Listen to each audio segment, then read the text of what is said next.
ఆంధ్రప్రదేశ్ రాజకీయాల్లో అన్నాచెల్లెల మధ్య మాటల యుద్ధం కొనసాగుతోంది. అసెంబ్లీకి వెళ్లకుంటే రాజీనామా చేయాలన్న షర్మిల డిమాండ్పై నిన్న జగన్ స్పందించారు. ఆయన మాటలకు చెల్లెలు షర్మిల చాలా స్ట్రాంగ్ గా రిప్లై ఇచ్చారు. అసెంబ్లీకి వెళ్లనప్పుడు మీకు మాకు తేడా లేదని కౌంటర్ ఇచ్చారు ఆవిడ. ఓట్లేసిన 38% ప్రజలు సమాధానం చెప్పాలని షర్మిల డిమాండ్ చేశారు.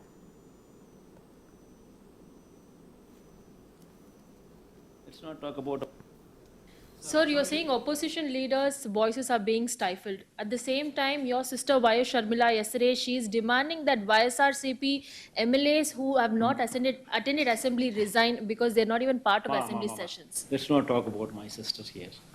They have 1.7% vote Sir, share. sir. The Congress party has 1.7% vote share. Let's not talk about a party which is insignificant in Andhra Pradesh, please. ఎన్ని ఓట్లు వచ్చాయి అన్న విషయం పక్కన పెడితే జగన్మోహన్ రెడ్డి గారికి అయితే 38% ఓట్లు వచ్చాయి కదా. జగన్మోహన్ రెడ్డి గారి పార్టీకి 11 సీట్లు అయితే వచ్చాయి కదా. మరి ఎందుకు అసెంబ్లీకి వెళ్ళటం లేదు? మీరు ఎమ్మెల్యేలుగా ఉంటే మెంబర్ ఆఫ్ లెజిస్లేటివ్ అసెంబ్లీ మెంబర్స్గా ఉండి మీరు ఎందుకు వెళ్ళటం లేదు కాబట్టి రాజీనామా చేయండి అని మేము డిమాండ్ చేస్తే ఆ ప్రశ్నకు సమాధానం ఇవ్వకుండా మేము ఇన్సిగ్నిఫికెంట్గా అన్నట్టు మాట్లాడారు జగన్మోహన్ రెడ్డి గారు. జగన్మోహన్ రెడ్డి గారికి సూటి ప్రశ్న, మాకు ఎక్కువ ఓట్లు రాలేదంటున్నారు. సరే, మీకు 38% ఓట్లు వచ్చాయి. మరి వచ్చి కూడా మీరేం చేస్తున్నారు? దాంతో 11 సీట్లు గెలిచి కూడా మీరేం చేస్తున్నారు? దాంతో మీకు మాకు ఏమిటి తేడా? మాకు ఓట్లు రాలేదు కాబట్టి మేము అసెంబ్లీకి వెళ్ళలేదు. మీకు ఓట్లు వచ్చినా 11 సీట్లు గెలిపించినా జగన్మోహన్ రెడ్డి గారు అసెంబ్లీకి వెళ్ళకపోతే మాకు ఆయనకు ఏమిటి తేడా? ఆయనకైనా ప్రజలు 38% ఓట్లు ఎందుకు ఇచ్చినట్టు? జగన్మోహన్ రెడ్డి గారు దానికి సమాధానం చెప్పాలి. మొత్తానికి విన్నారు కదా, ఆంధ్రప్రదేశ్ రాజకీయాల్లో అన్నా చెల్లెల మధ్య మాటల యుద్ధం అయితే ఇంకా కొనసాగుతూనే ఉంది. ఇటు అసెంబ్లీకి వెళ్లకుంటే రాజీనామా చేయాలి అన్న షర్మిల డిమాండ్ పై నిన్న జగన్ స్పందించారు.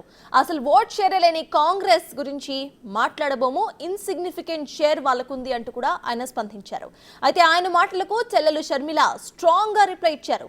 అసెంబ్లీకి వెళ్ళినప్పుడు మీకు మాకు పెద్ద తేడా ఏమీ లేదని కౌంటర్ ఇచ్చారు ఆవిడ. ఓట్లేసిన 38% మంది ప్రజలకు సమాధానం చెప్పాలని షర్మిల డిమాండ్ చేశారు.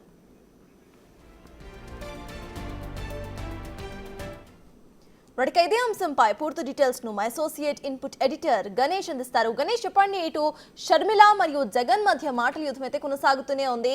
అయితే ప్రెసెంట్ ఓట్ షేర్ పాలిటిక్స్ కూడా తీసుకొచ్చారు. అండ్ అసెంబ్లీకి ఎందుకు వెళ్ళడం లేదు అంటూ షర్మిల ఫస్ట్ నుండి క్వశ్చన్ చేస్తుంది. దీన్ని ఎలా చూడాలంటారు? ఇప్పటి వరకు కుటుంబ విషయాలు కావచ్చు, లేకపోతే ఆస్తుల తగాదాలు కావచ్చు, ఆ రెండు విషయాల్లో కూడా చాలా వరకు ఆ రెండు అంటే అన్న చెల్లెలు ఇద్దరి మధ్య కూడా వాదోపవాదాలు జరిగిన విషయాన్ని చూసాం. ఇప్పుడు పార్టీకి సంబంధించిన రెండు పార్టీల మధ్య వైరుధ్యంగా ప్రధానంగా మనకు ఒక చర్చ ప్రారంభమైంది. నిన్న ఏదైతే ఆవిడ అసెంబ్లీకి వెళ్లాల్సిన అవసరం ఉంది కదా, 11 మంది ఎమ్మెల్యేలు వెళ్ళకపోతే, బడ్జెట్ సెషన్లో పాల్గొనకపోతే ఏ విధంగా ప్రజలకు జవాబుదారీ అవుతారనే ఒక ప్రశ్నకు ఇలా చేయకపోతే రాజీనామా చేయాలని ఏదైతే షర్మిల డిమాండ్ చేసిందో దానిపైన జగన్ చేసిన వ్యాఖ్యలు ఒక తీవ్ర కలకలం రేపాయి. దాదాపు 1.7% ఉండే ఒక పార్టీ ఇన్సిగ్నిఫికెంట్ పార్టీగా దాన్ని చూస్తున్నాం. దాన్ని పరిగణలోకి తీసుకోవాల్సిన అవసరం లేదని జగన్మోహన్ రెడ్డి చేసిన కామెంట్స్ నిజంగానే ఒక పెద్ద చర్చకు దారితీశాయి. ఈ రోజున దానిపైన షర్మిల స్పందించారు. షర్మిల స్పందించిన ఆ స్పందనలోన తీవ్రంగా ఆవిడ 3 అంశాలను ప్రస్తావించారు. ఒకటి, తమకి 1.7 కాదు, ఒక్క ఓటుకు రాకపోయినా సరే దానికి ఆన్సరబుల్ మీరు చెప్పాల్సింది మాకు కాదు, అంటే కాంగ్రెస్ పార్టీకి కాదు సమాధానం చెప్పాల్సింది.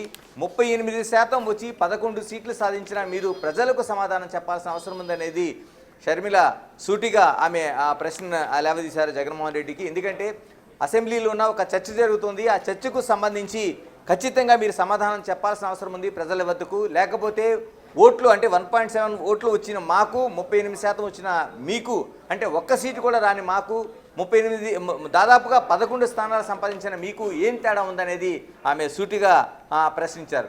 అంటే అసెంబ్లీకి వెళ్ళి ఆ బడ్జెట్ సెషన్ పైన మాట్లాడకపోతే, ఎక్కడైతే ప్రజాస్వామ్యంలోన ఒక అసెంబ్లీకి సంబంధించిన మైకులు ఇచ్చారో ఆ మైకులు కాకుండా బయట ఉండే మైకులను ఉపయోగించడం ఎంతవరకు కరెక్ట్ అనేది ఆమె సూటిగా ప్రశ్నించారు. ఇలా చేయని పక్షంలో మీరు ఏదైతే ప్రజలు ఇచ్చిన అధికారం 11 సీట్లే కావచ్చు, 38% కావచ్చు, దీన్ని పూర్తిగా విస్మరిస్తున్నారు కాబట్టి మీరు ఖచ్చితంగా దాని నుంచి బయటికి వచ్చి రాజీనామా చేయాలనే డిమాండ్కు కట్టుబడి ఉన్నానని షర్మిల చెప్పారు. మరోవైపు కీలక అంశంగా ఏదైతే కాంగ్రెస్ పార్టీకి మీరు సమాధానం చెప్పాల్సిన అవసరంతో పాటు కాంగ్రెస్ పార్టీని అవమానపరచడం దాన్ని తీవ్రంగా పరిగణిస్తున్నాను. ఎందుకంటే వైఎస్ రాజశేఖర రెడ్డి ఒక తండ్రిగా ఉన్న వైఎస్ రాజశేఖర రెడ్డి చివరి వరకు కాంగ్రెస్ పార్టీని నమ్ముకుని ఉన్నారు. అటువంటి పార్టీ మరోవైపు మీ పార్టీ కంటే ముందుగా, అంటే మీ పుట్టుకకు ముందుగానే ఆ పార్టీ పుట్టింది. అలాంటి ఒక జాతీయ స్థాయిలో ఉన్న పార్టీని మీరు ఏ విధంగా అవమానపరుస్తారో, దీని ద్వారా ఏదైతే ఆ పార్టీని చివరి వరకు ఉన్న వైఎస్ రాజశేఖర రెడ్డి ఆయన అవమానపరిచినట్లే అనేది ఒక కీలకమైన విషయంగా ఆమె ఒక సెంటిమెంట్గా దీన్ని లేవదీశారు. మరోవైపు ఏదైతే ప్రజలు అంటే ప్రభుత్వానికి మీరు ఏం చేశారు, ఇన్ని రోజులు ప్రభుత్వం నుండి ఏం చేశారు, మీరు ఒక ఏదైతే గిరిజనులు కావచ్చు, లేకపోతే ఎస్సీలు కావచ్చు, ఎస్టీలు కావచ్చు, ఇలాంటి వాళ్ళని హత్య చేసిన సంస్కృతి మీకుంది, వీళ్ళని డోర్ డెలివరీ చేసిన సంస్కృతి మీకుంది. మరోవైపు ప్రజలు అందుకనే మీకు పట్టం కట్టలేదు అనేది ఒక విషయాన్ని చెప్పదలుచుకున్నారు.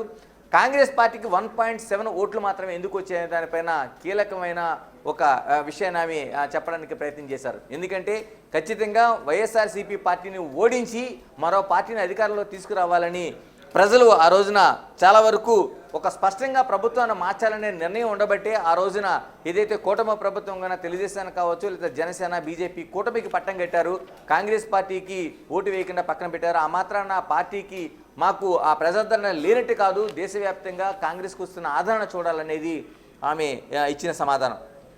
ఒకటి మీడియా అడిగిన ప్రశ్నకు సమాధానం చెప్పారు. మరోవైపు ట్వీట్లో అంటే ఎక్స్లో తీవ్రంగా స్పందించారు. దాదాపుగా ఎన్ని పాయింట్లు కూడా టచ్ చేసి ఖచ్చితంగా మీరు ఏదైతే వెళ్ళలేకపోతున్నారో, అసెంబ్లీకి వెళ్ళలేకపోతే రాజీనామా చేయాలనే డిమాండ్కి తాను ఖచ్చితంగా కట్టుబడి ఉన్నానని మాత్రం షర్మిల చెప్తున్నారు. ఇప్పుడు ఈ అన్నా చెల్లెల మధ్య జరుగుతున్న ఈ వారిని ఖచ్చితంగా కాంగ్రెస్ పార్టీ ఓన్ చేసుకునే దిశగా చేరుతుంది. ఇప్పటి వరకు అటు ఏదైతే భూములు పంపకం కావచ్చు, ఆస్తుల పంపకం కావచ్చు, లేకపోతే ఇద్దరి మధ్య వైఎస్ వివేక హత్యకు సంబంధించిన ఆరోపణలు, ప్రత్యారోపణలు కావచ్చు, ఇవన్నిటినీ ఒక ఎత్తుగా చూస్తే ఇప్పుడు నేరుగా కాంగ్రెస్ పార్టీ ఒక వైఎస్ఆర్సీపీని ఢీకుంటున్నట్టుగా ఈ అసెంబ్లీకి సంబంధించిన వెళ్ళకపోవడం పైన, రాజీనామాల పైన తను ఏదైతే 1.7 ఏదైతే ఒక ఈ ఓట్లో వచ్చిన వాళ్ళతో మేము ఎందుకు మాట్లాడతామని జగన్ చేసిన ఏదైతే వ్యాఖ్యలపైన తీవ్రంగా స్పందించారు. ఇది రెండు పార్టీల మధ్య యుద్ధంగా దీన్ని చూడాల్సిన అవసరం ఉంది. మిగతా కాంగ్రెస్ శ్రేణులు ఏ విధంగా స్పందిస్తారు, మరోవైపు దీనికి కౌంటర్గా జగన్ ఇప్పుడు ఏదైతే తాను రాజీనామా చేయాలని మీ 11 మంది కట్టుబడి ఉన్నాననే వ్యాఖ్యలతో పాటు కాంగ్రెస్ పార్టీని అవమానపరిచిన విషయాన్ని ప్రస్తావించడంతో పాటు కేవలం మిమ్మల్ని దించాలనే సంకల్పంతోని ఆ రోజున ఓటింగ్ జరిగింది, అందుకనే కాంగ్రెస్ పార్టీని ప్రజలు పరిగణలోకి తీసుకోలేదనే విషయం కావచ్చు. మరోవైపు ఖచ్చితంగా ఏదైతే ఈ విషయాలు ఉన్నాయో వీటన్నిటిపైన సమాధానం చెప్పకపోతే మీరు రాజీనామా 11 మంది చేయాలి, మాకు సమాధానం మాకు కాదు ప్రజలకు చెప్పాల్సిన అవసరం ఉంది, లేకపోతే మీకు మాకు తేడా లేదనే విషయాలపైన జగన్ ఏ విధంగా స్పందిస్తారో చూడాల్సిన అంశంగా మనకు కనిపిస్తోంది. Right, thank you Ganesh.